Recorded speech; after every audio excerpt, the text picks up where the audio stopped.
Good morning. We are extremely pleased that you are here. It is good to come together for the purpose of co-creation. Do you agree? Yes. You are knowing what you are wanting? Yes. For the most part. You are enjoying the evolution of your desire? It is exhilarating to walk within contrast that helps you to clarify, and a fresh new desire is born, and it is not yet manifested, but the desire is within you. Feels good to you? Very good. If you really, really mean that, it is really good. Because it will ever be so. You will always be standing in a leading edge place where the contrast, the variety that surrounds you, evokes from you greater clarity about ever-evolving desire. And when that new desire is born, it is not manifest. It is an idea that has been born out of the contrast. You, the focuser of energy, have concluded the new desire. You always conclude the new desire before manifestation follows. So there is always that lapse between your conclusion of the desire and the manifestation or fulfillment of it. And a very important key, a crux really to your joyous, effective, deliberate creation is how you feel in the interim. In other words, is this desire that you hold breathing life into you? Does it feel exhilarating to hold the desire? Or are you disappointed that it has not yet come? We notice that when you most hold a desire for physical health is when you are sick. Or when you most hold a desire for greater abundance, it is when you feel lack of abundance.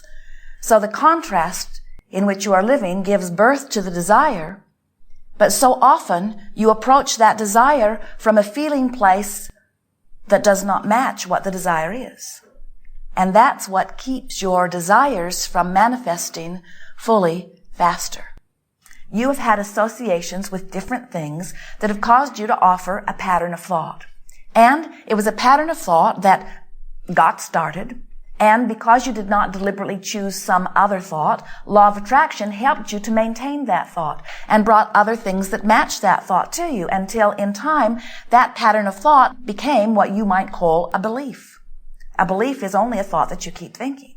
And what we are suggesting to you is there are many thoughts that you continue to think that serve you, but there are some thoughts that you continue to think that don't serve you.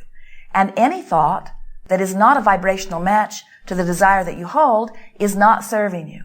And so, in Esther's words, as we've chewed with her about this a little bit here and there, and as she finds herself sometimes thinking a thought that isn't a thought that she would choose if she's thinking about the thought that she would choose, it's just a thought that she has a habit of thinking, and when she thinks it, it never feels very good, but she continues to think it.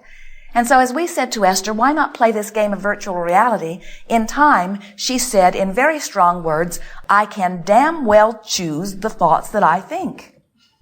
She sort of got all in this strong determination. I can choose what thoughts are my dominant vibration. And that's what we want you to think in terms of this virtual reality. We want it to be only a game where you deliberately practice thoughts that feel good for one purpose only, and that is to choose the thought that you choose and make the thought of your choice the dominant thought, instead of running around with some thought that you do not choose being the dominant vibration within you. It's an interesting thing. As we watch your television, it gradually but consistently, steadily indoctrinates you to the idea of physical decline. And little by little by little, that thought begins to feel so normal that when you think it, you don't even notice that your guidance system is saying, this thought doesn't match your desire. You become accustomed to the way uncomfortable thoughts feel. Virtual reality will begin to help you feel less comfortable with thoughts that are not serving you. In other words, it will awaken your guidance system within you. You will become more aware of the thoughts that you are thinking. So here's how virtual reality works. Just like you are a movie director, you set the scene. You decide where it will be. We encourage you to choose some place that feels good to you, some place that you're pretty sure you could go to for 30 seconds and feel good while you're there. So the whole thing is going to take place over about 30 seconds. You're going to pick a place. You're going to decide what time of year it is. And all of these decisions that you're making are all for one purpose of assuring you of a good feeling moment. So where is my favorite place, and what is my favorite time of year to be there, and what is the perfect time of day to approach this place? And in that process, your mood will begin to evolve within you. And then you say, and what is my mood? And hopefully it's a high-flying, good-feeling mood. And who else is there? You get to decide. It might be someone else. You might be there all alone. We encourage you to choose whatever feels best, and then say something to someone, either to the one that is with you or to the universe at large. Express your feeling of high and then get out. In other words, virtual reality works best if you get in, feel good, get out. Get in, feel good, get out. Now sometimes there's a temptation to get in, bring somebody with you that you have issues with, and try to fix it. And that's not what virtual reality is about. Virtual reality is just this pure place where you can go often, lots of different places with one intention only, so that you can determine what vibration you choose to make dominant. And with far less effort and practice than you think, you will begin to more and more consistently vibrate in a place that feels good and therefore allows what you want to flow into your experience. So the benefits of virtual reality are these. First, it feels good while you're there. And what a wonderful use of life that is. Next, as you vibrate there for a little bit, you establish a vibration within you which causes other thoughts that match that thought to be more accessible to you. The better it gets, the better it gets. A little bit of practice brings a good feeling moment, which causes law of attraction to activate and bring other thoughts. So once you get the hang of this, you just go from good thought to good thought to good thought to good thought to good thought to good thought. But 30 seconds is really enough. For example, you would not create a magnificent house, move in with the person you love, and then notice that the roof is leaking, and then bring a repairman in who does a bad job, and then overcharges you, and then wrestle him to the ground, and get his boss to come and remedy it, and then feel triumphant for the struggle that you have succeeded in. We're going to encourage you to do some virtual realities with us, because once you show yourself that you can find a place that feels good and achieve a vibration, now you've mastered deliberate creation, because that's all it is. Deliberate creation is much more about the art of allowing than anything else. And you have to understand that what the art of allowing says is that you are extensions of source energy. You are in these physical bodies, yes, but you are much more source energy than you are this flesh, blood, and bone that you see in your body. You are extensions of source. And when you feel wonderful, you are in vibrational harmony with that energy that is really you. There is no resistance that is causing any separation, and you are thriving. You're clear-minded. You feel wonderful. You feel exhilaration. You feel passion. You feel who you really are. When you feel angry or frustrated or worried or guilty or any of those things that don't feel so good, what that always means is you have chosen a thought, and probably not on purpose, a thought that felt comfortable because it's a habit of thought, but it is not in vibrational harmony with who you really are. And so the art of allowing is discovering and practicing so that they come easily, thoughts that allow you to be who you really are. And you know when you're who you really are. You watch the little ones, and you say to some enthusiastic, energetic, eager little child, oh, he's full of himself. And we say, you said it exactly right. He is in this moment, not in any way choosing some thought that is pinching him off vibrationally from who he really is. So he is in his moment of exuberance and in his moment of eagerness, exhibiting the full-blown him, you see. And that's what virtual reality will do for you a little bit at a time. It will help you to practice being who you really are until practicing who you really are begins to feel so normal to you that it will be odd when you feel uncomfortable. It will be odd when you feel unhappy. It will be odd when you feel guilty or blameful or critical. It will feel so normal for you to feel good. So, wow. We think you've got it.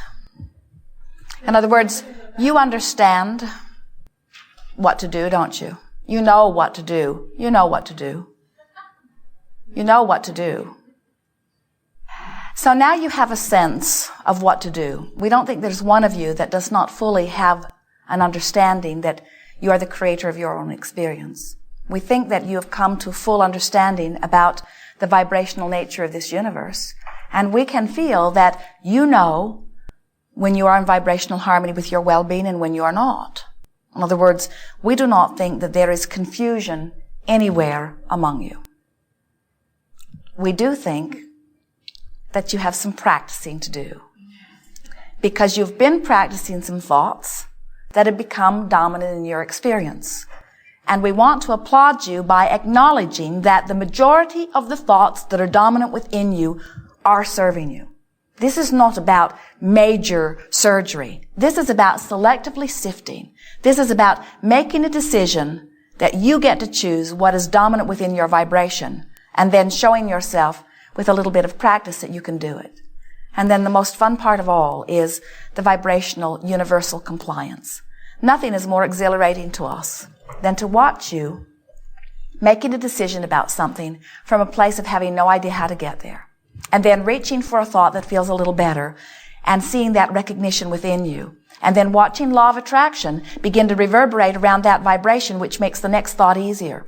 And then watch you deliberately achieve the next thought, and then watch law of attraction reverberate within that, which makes the next thought easier, until you begin to feel on a roll. And with that process, we begin to feel your vibration lifting. We begin to feel your heart get happier. We begin to feel you more optimistic. We begin to feel you, without even knowing it, readying yourself for the culmination of a manifestation that will please you. And nothing is more exhilarating to us than to watch the manifestation occur on the heels of your deliberate effort, because then you understand that you are the deliberate creator of your own experience.